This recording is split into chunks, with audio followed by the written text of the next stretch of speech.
Ako, naniniwala po ako kay Vice President Sara Duterte na mapababago niya ang sistema ng gobyerno. Ma'am, kung ikukumpara po natin ang pamumuno po ngayon ng administrasyon sa kay Digong, anong pagkakaiba ho? Napakalaki po. Napakalaki po. Ito po yung walang personal. Kung ang tinatanong niyo yung sarili kong opinion, no, napakalaki. Kasi una, kay Tatay Digong, ramdam mo na siya'y ama ng bansa. Talaga yung pagmamahal niya, lalo na doon sa may mga kapansanan ng mga bata, talagang mararamdaman mo na taon-taon ay pinupuntahan niya yung ating mga kabataan na may kapansanan. At malaking bagay sa akin o sa inyo na yung drugs ay na hindi man totally 100% ay natanggal, pero napakarami pong nawala. Dito sa Pasay lang po, maraming drug lord ang nawala. Mga user, natakot, nagbago. Yung mga drug lord dito, nagsialisan. Ngayon, bumalik. Bumalik na sila ngayon. No? Ibig sabihin, si Tatay Digong very honest. Yung puso nararamdaman mo pang masa, pang mahirap. Itong atin, kamot lumaki itong mayaman, hindi nakaranas ng hirap ng buhay, dahil nung araw ay pangulo na yung kanyang ama, ay hindi niya alam ang damdamin ng mga ordinaryong mamamayang Pilipino.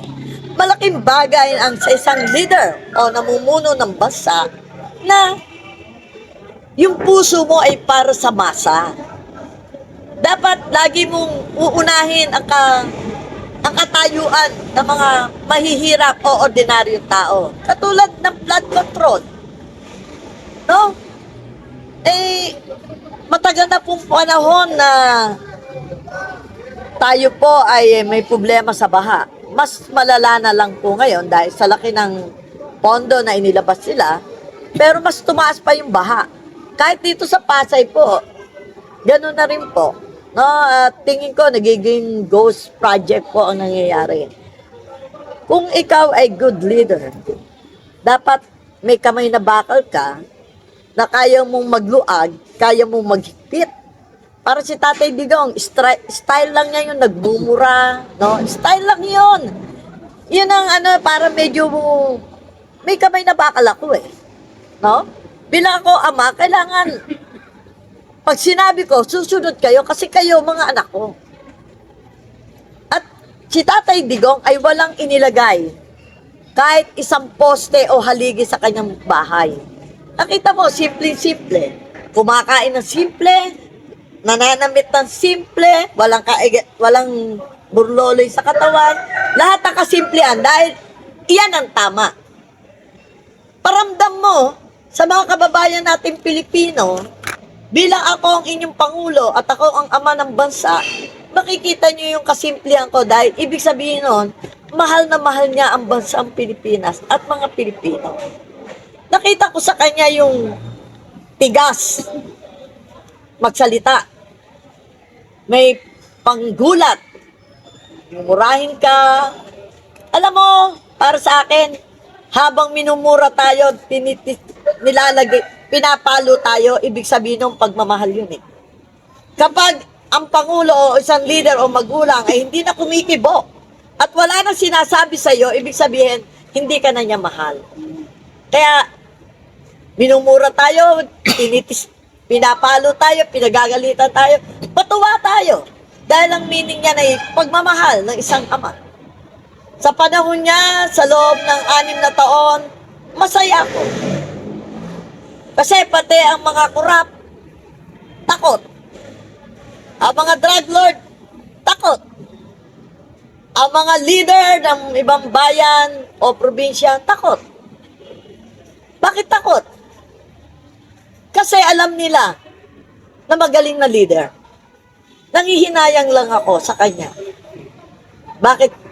Sa galing niya bilang isang naging hukom, naging piskal, naging OIC mayor ng panahon ng 1986, nagagawa niya na magandang at tahimik at payapa ang Davao. Ibang-iba nang hindi siya ang nakaupo. Pero nang siya na naging alkalde ng Davao, gumanda ang Davao. Kasi yun, biyahe ako ng Davao noon sa mga Gaisano. Kaya nakita ko yung pagkakaiba. At nang siya maging Pangulo, gustong gusto ko yung panunungkulan. Alam niyo, sa totoo lang, mahal na mahal ko si Mayor Digong. Naawa ko sa kanya dahil pwersahan at sapilitan ang ginawa sa kanya, mali ang ginagawa ng ating national government. Alam niyo po ba, habang sila'y nagkakamali, lalo nagiging pangit ang imahin nila.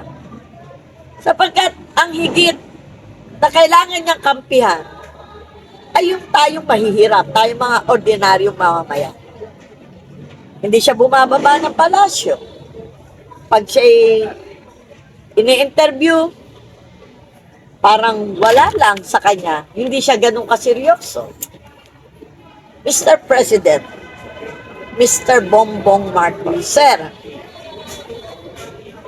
meron ka pang panahon para mo ayusin ang gusot ng Pilipinas. Ilang milyon po ang bumoto sa iyo. Nakasama kayo ng Vice President Sara Duterte. Naniniwala kami na maaayos ninyong dalawa ang ating gobyerno. Sana po, sir, wala na po kayong personalan. Pag-aralan nyo na lang, sir, kung paano natin maiayos ang ating bansa. Paano natin tutulungan ang mamamayang Pilipino? Sobrang hirap na ang bansang Pilipinas.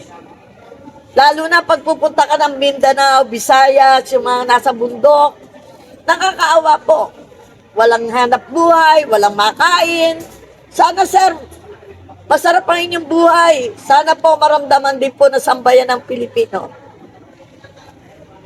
Kayo po ay binoto ng taong bayan, ang sambayan ng Pilipino. At kami umaasa sa inyo na gagampanan nyo ang inyong obligasyon bilang ama ng ating bansa.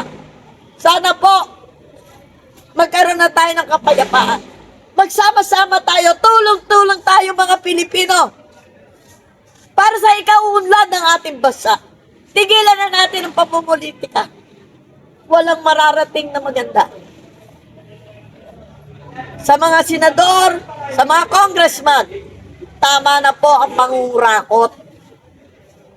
Ibigay nyo na po sa taong bayan ng mga proyekto at programa.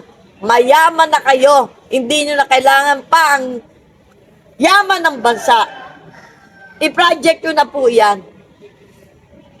Kaawa-awa ang ating bansa. Tulungan nyo. Magtulong-tulong tayo, magsama-sama tayo sa magandang intensyon at interest ng mga tao sa ating bansa, ang ating kapwa Pilipino. Dahil naniniwala ako, pagbaliktad-baliktad rin natin ang mundong ito. Tayo lang mga Pilipino ang maaari magkaisa at magtulong-tulong. Ang Pilipino ay para sa Pilipino. Walang tutulong sa Pilipino kung hindi tayong kapwa Pilipino. Sa inyo po, kami nananawagan. Inuulit ko po, pauwiin nyo na po si Tatay Digong para mas maganda po, mas maging matpayapa ang bansang Pilipinas sapagkat nagkakamali po kayo sa ginawa niyo. Maraming nagmamahal kay Tatay Digong. Matanda na po yan. Senior citizen na po si Tatay. Hayaan nyo sa Pilipinas siya. Niya ipapantay ang kanyang mga mata at ipipikit niya ang kanyang mga mata na naandito siya sa kanyang bansang minahal at kanyang bansang pinaglingkuran. Mr. President, Sir, pakiusap po. Ibalik niyo na po si Tatay Digong. Marami pong salamat. Bilang isang Pilipino, Yorme, ano naman ang mensahe nyo doon sa mga kababayan natin na nagsasabi na iuwi na si Tatay Digong na abo or hayaan na lang na makulong ng habang buhay doon sa dahil? Mensahe nyo po sa mga... Marami po tayo, ma'am, na presidente na nagkamali at nagkaroon ng kaso. Kung naano po natin si President Gloria Arroyo, si President Marcos Sr., si President Erap. No? Pero yan ay pinatawad ng sambayan ng Pilipino. Bilang naging Pangulo ng bansa, obligasyon natin, mga Pilipino, natanggapin, yakapin ang kapwa Pilipino. Hindi po tama na mamamatay ang kapwa Pilipino, lalo na ang isang presidente sa ibang bansa. Marapat lang po natin silang iuwi at hayaan natin sa huling buhay na meron pa siya ay makita niya ang kanyang minamahal na bansa. Kailangan po lagi tayo marunong tumanggap ng ating mga pagkakamali. Yan lang po naman yan eh. Tanggalin na natin ang pamumulitika ninyo. Nakuha nyo na ang gusto nyo. Trillions of pesos. Nagawa nyo na yan. Sana naman po this time gumawa naman kayo ng tama. Hindi para sa sarili nyo, kung hindi para sa bansa natin. Sa mga nagmamahal kay Tata Digong, hayaan ninyo ang huling buhay ni Tatay Digong dito sa Pilipinas. Niya ipapantay ang kanyang mga paa. At dito rin niya ipipikit ang kanyang mga mata. Magiging masaya ang bansang Pilipinas kapag nagkaroon na po tayo ng kapayapaan. Ma'am, isang question lang. Ang sabi ko kasi ng mga Marcos vlogger, maunlad daw ang Pilipinas ngayon. Anong opinion niyo po to? Hindi po tayo maunlad. Nangungutang kayo eh. Kung maunlad kayo, hindi kayo nangungutang, kung hindi nagpapautang pa kayo. Yan ang maunlad na bansa. Like Korea, nangungutang tayo. Hindi nga lang tayo pinautang, pinawian tayo. Dahil nakita nila yung corruption na nagaganap sa ating gobyerno. Ibig sabihin, pag pinautang tayo, nanakawin lang, baliwala lang yung pera. Hindi tayo maunlad. Atarantaduhan po yan. Ano ba naman kayo mga vloggers kayo? Huwag naman yung lokohin ng mga Pilipino. Kayo, nagbablog kayo, sabihin nyo yung pawang katotohanan lamang. Hindi kailangan pagandahan dito o pagalingan. Ang kailangan, iparating nyo sa bansang Pilipinas ang tunay na balita. Hindi po tayo umaasenso. Tayo po ay ngayon ay nasa crisis. Ang meron lang tayo ay yung mga atleta natin na nagdadala ng karangalan sa bansa natin. Katulad ni Alex, di ba ho? Yung ating sa tennis, sa boxing, sa Olympics, di ba ho? Yung mga Miss Philippines, Miss Universe. Yan po ngayon ang nagdadala kaya gumaganda ang imahe ng Pilipinas. Pero ang gobyernong ito, from national, local and barangay, iisa lang po ang mga sistema ninyo. Mga bulok ang sistema ninyo.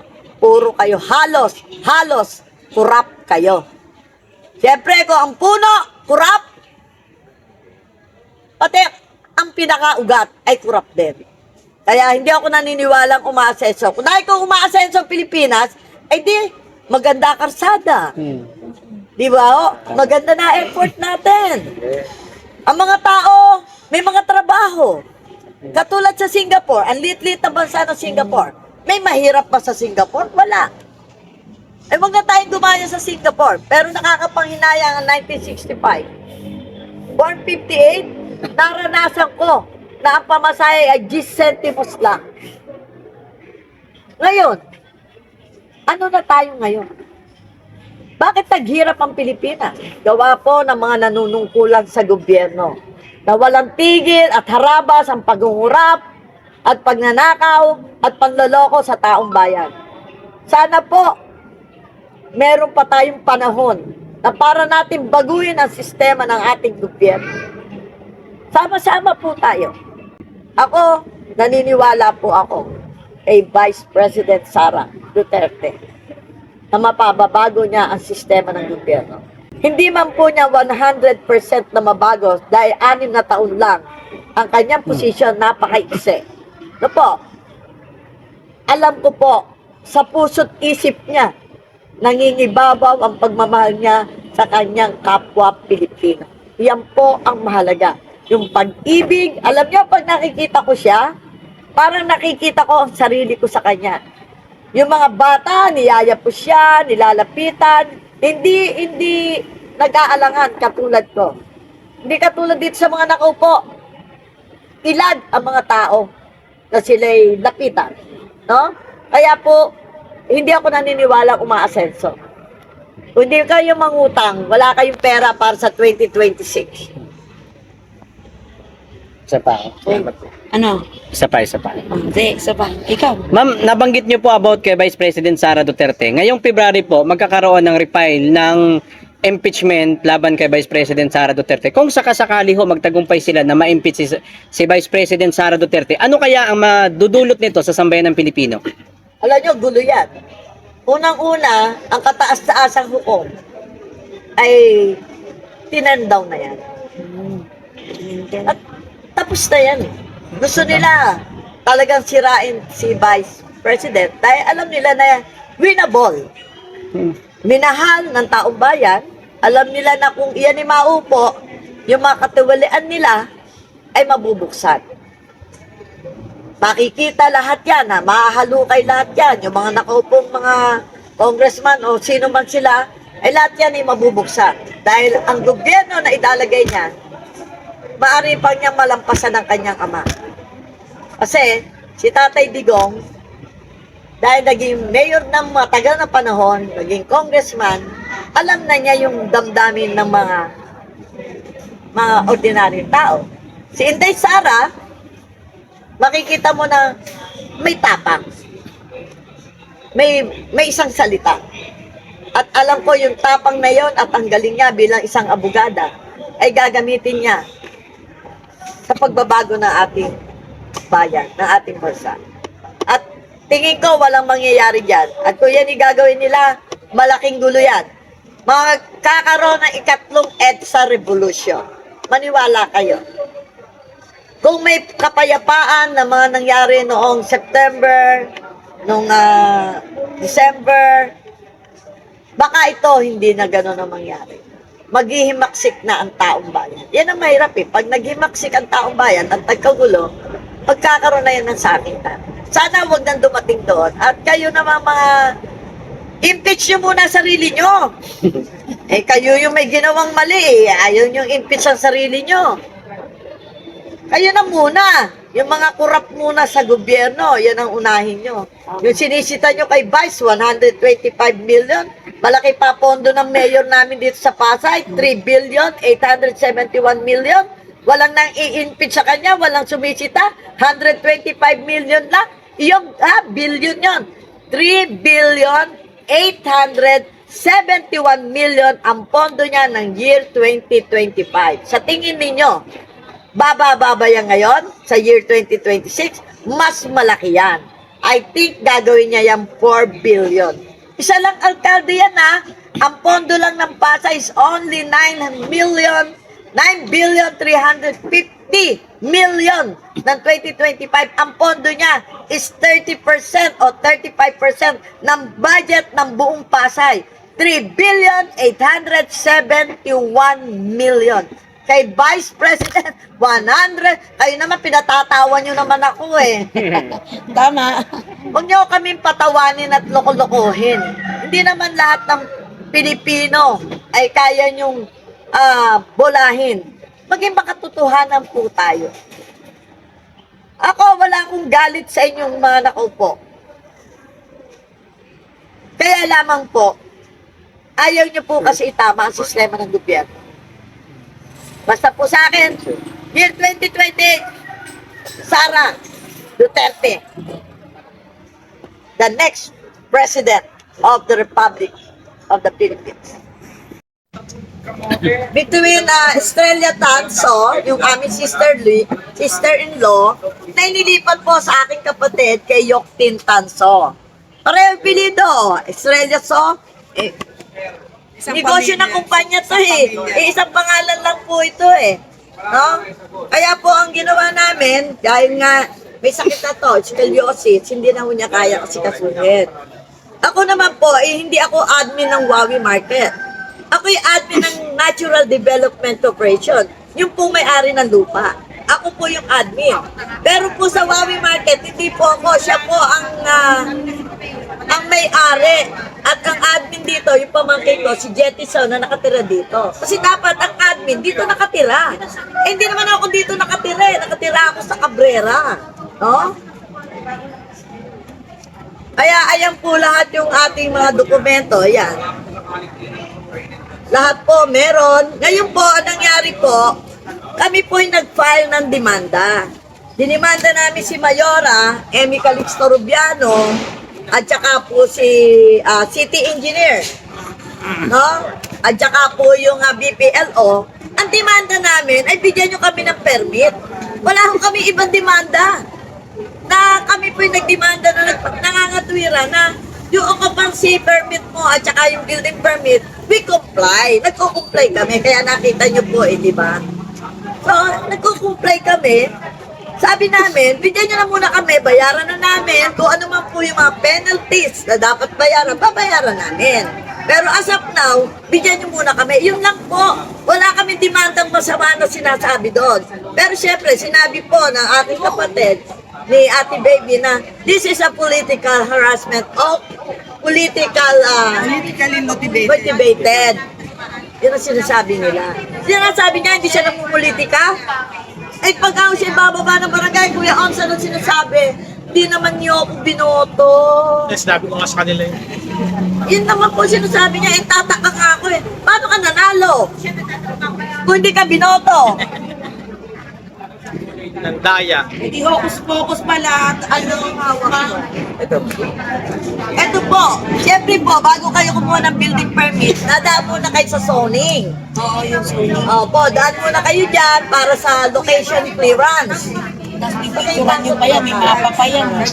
Ito. So, ito po yung aming ano. Ayan ang aming design. Ayan po.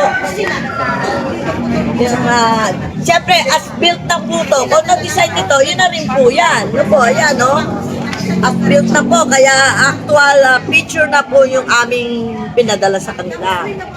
Ngayon, ang mga requirements dyan, pag kukuha ko kayo, title, certificate of secretary, authorization, letter, at saka po yung kailangan nyo na kayo'y bayad sa bilyar, kailangan nyo po yan. Tapos ni-request nila sa amin yung tubig daw na dumadaan sa amin, eh baka madumi o mabaho. Ayan po, kumuha kami sa CLR, Environmental Corporation, pinatingnan namin yung tubig. Ayan ang resulta, malinis ang tubig na lumalabas. Kasi meron po kami STP dito, dalawa. STP namin yung kung hindi naman yung high-end na STP. Kasi maliit lang naman po ito eh. Ayan po, ayan ang mga ano ng abuga ng mga engineer po. Ayan po yung kanilang mga, ayan po. Ayan po mga engineer namin. Ngayon, nung nag-a-apply na po kami, ayan po yung mga kailangan. Comply naman pala. Nag-comply po kami. Ayan po, ayan lahat. Ngayon po, ginagawa nila, binabago-bago nga ho nila. Parang iniikot-ikot. Opo. Ang amin naman po, alam naman namin po yun ang gagawin. Alam na po namin yun. Kasi kilala ko po siya eh. Maliban na kung hindi ko siya kilala, kilala ko naman po siya. Thank you, kuya. So, yun pong hinihintay namin, ay yun na lang pong traffic impact assessment. TIA. Medyo matagal po yun. Medyo matagal po talaga yun. Ngayon, sinasabi nila sa mga tao namin na magpunta doon ng December 26, nakikiusap na pagbuksan sila hanggang bagong taon. Hindi sila pumayag. Ayan, hindi sila pumayag na mabuksan. Nakikiusap yung mga tao natin, yung mga vendor na pagbigyan sila, hindi nila pinagbigyan. Kumbaga sila na lang ang lumapit kasi Oo. alang-alang na lang sa hanap buhay mo. Opo, syempre po. Tsaka syempre kami po ay lumalaban pero hindi kami nakikipag-away. So legal lang po Legal tayo. po lang kami. Basta ang para sa akin, kung ikaw ay talagang ginagamit po ang iyong puso, na ikaw ay makatao, at ikaw ay tumitingin sa iyong kababayan, bilang ikaw ay namumuno at leader ng bayan, dapat binabalansyado mo. lalo na yung mga maralita na mga kababayan natin pasayin. At higit sa lahat, kung ito po ay marangal na hanap buhay. Eh bakit yung bangketa? Puntahan nyo to sa gabi, punong-puno ng bangketa. Di ba? Walang permit yan. Obstruction. Walang permit yan. Pero pumapayag ka. Dapat bago mo ito tinignan, tinignan mo rin yung iba. Na kami naman po, hindi kami nagreklamo kung may bangketa. Bakit? Gusto namin yon na kayo naghahanap buhay at hindi kayo umaasa sa gobyerno. Mahalaga sa taong bayan, mga Pasayenyo, na mabigyan natin ng hanap buhay. Hindi natin pwedeng umasa na lang sa gobyerno ang mga taong bayan. At obligasyon natin, bilang tayo namumuno, na mapabuti ang buhay ng bawat isang Pasayenyo. Ako po'y tumakbo hindi para sa sarili interes. Siyempre may mga lapses. Bilang naging siyam na taon, 3 termers sa City Councilor ng Pasay, ginampanan ko po ang aking obligasyon. Minahal ko ang aking mga kababayan. Sa abot ng aking makakaya, hindi po ako tumatanggi sa lahat ng lapit nila sa akin. Kaya ang tawag nila sa akin, ako ang pinakamadaling lapitan. Hindi ako nagpapahirap sa aking kapwa. Eh, kung ano lang naman ang kaya ko itulong, yun din naman eh. Ba't kailangan ka pa magpabalik-balik? Mahalaga sa akin yung pagmamahal ko sa kapwa. Tumatanda tayo. Nagbabago ang lakas natin. Dadating ang panahon, mamamatay tayong lahat. Una-una lang yan. Ano ba naman ngayon, gumawa ka na ng tama? Isipin mo naman ang kinabukasan at kapakanan ng mga kababayan mo. Kailan pa tayo gigising? Kailan pa tayo lalaban? Kailan pa natin gagawin ng tama? Vote buying, normal na nilang ginagawa yan. Hawakan ng barangay, may bigay na pa-premyo, kung manalo silang pamilya nila, may premyo kalahating milyon ang bawat barangay. Kanya kabigat sila. Kung gumagastos ka ng daan-daang milyon, sa tingin nyo, hindi ba more than dyan ang makukuha ng isang politiko? Ako'y lumabang prinsipyo ang pinaglaban ko. Ang kapakanan ng aking mga kababayan. Ang kapakanan ng kanilang mga anak. Ng kanilang apo at ng kanilang kaapu-apuhan. Dahil naniniwala ako na kaya kong baguhin ang sistema ng gobyerno. Kaya kong baguhin ang Pasay City General Hospital. Dahil naniniwala ako sa isang maunlad na bayan. Ang pinakamahalaga edukasyon at ang kalusugan. Yan dalawang yan ang mahalaga. Bago natin isipin ang trabaho ibibigay natin, ang pabahay natin, na wag natin turuan na umasa ang ating mga kababayan sa gobyerno. Dapat ang gobyerno, inilalapit mo ang sarili mo sa taong bayan. Hindi ang taong bayan ang lalapit sa gobyerno. Hindi ito laban. Ito ay laban ng prinsipyo at dignidad. Para sa kapakanan ng ibang tao. Hindi para sa kapakanan ng dinastiya o ng pamilya. Ito'y kapakanan ng ating sambayan ng Pilipino at ng ating mga minamahal na Pasayenyo. Ang lahat ay may karapatang dumaban. Wala ba? Kahit sa anumang posisyon, lahat tayo may karapatan. Dahil gusto nating iayos sa abot ng ating makakaya. Kung meron silang pagkakamali, bahala sila. Sila yun eh. Hindi tayo yun. Pero kung tayo naandyan, ipakikita naman natin kung ano naman ang ating magagawa para ipagandahin ang buhay ng bawat isang Pasayenyo. Mahal ko ang kababayan ko. Mahal ko ang Pilipino. Mahal ko ang bansang Pilipinas. Lumalaban ako dahil alam ko ito ang tama. Habang buhay na lang ba tayong nakakulong sa tulong ng ibang tao o ng ikarating bansa? Napakayaman ng Pilipinas. Nasa atin lahat ang resources. Even the Pasay, na andito ang MOA, ang pinakamalaking MOA sa buong Pilipinas. At ang reclamation na mabubuksan sa 2028 na inaasahan na 600 hectares. na mapapabago sa sistema ng gobyerno. Pero ang tanong, makakatulong ba talaga ito sa atin? Hindi ba ito magkokos ng baha? Sana hindi. Sana mapag-aralan na nila yung 20 to 50 years. Ano na mangyayari sa bayan natin? Nagbago ba ang Pasay? Kayo, nakikita nyo, dumadaan kayo dito. Highly urbanized na ba talaga kami? Dapat may meron na kami pabahay. Di ba ho? At ipatupad ang ordinansa, napapas natin na 70% qualified na tiga-Pasay ang priority mabigyan ng trabaho.